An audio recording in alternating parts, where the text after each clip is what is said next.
আসসালামু আলাইকুম। আজকে শুনব সুফি কবি রুমির লেখা এক মজার ও হৃদয়স্পর্শী গল্প। মোশেহ আলাইহি ওয়াসাল্লাম ও এক গরিব লোক। রহস্য, শিক্ষা আর মিথ্যার ছোঁয়ায় ভরা এক ঘটনাজ্ঞী। তাহলে চলুন শুরু করি। একদিন নবী মোশেহ আলাইহি ওয়াসাল্লাম খোলা মাঠে নামাজ পড়ছিলেন। পাশেই গরিব এক লোক ঈমানের সঙ্গে আল্লাহর কাছে নিজের ভাষায় দোয়া করছেন। যেন বন্ধুর সাথে কথা বলছেন। যেমন, হে আল্লাহ, আপনার জামা আমি ধুয়ে দেব, তারপর দুধ খাওয়া দিব, ইত্যাদি।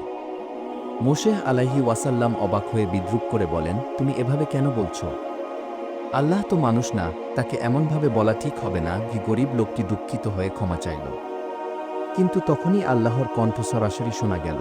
তিনি মোশেহকে বিরক্ত আবেগে সতর্ক করলেন। আল্লাহ বললেন, হে মোশেহ, এই লোকও তো আমারই বান্দা, তার প্রার্থনা আমার কাছে অনেক গুরুত্বপূর্ণ, তার সাথে এ ব্যবহার করা ঠিক হয়নি। মোশেহ আলাইহি ওয়াসাল্লাম তখন বুঝলেন, আমার ভুল হয়েছে, তাই তিনি আল্লাহর কাছে ক্ষমা চাইলেন এবং সেই গরিব লোকটিকে খুঁজে তার কাছে ক্ষমা চাইলেন।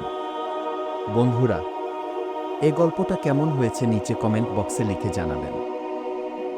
আর নিত্য নতুন এরকম মজার ভিডিও পেতে চ্যানেলটিকে লাইক, সাবস্ক্রাইব করতে ভুলবেন না। ধন্যবাদ সবাইকে।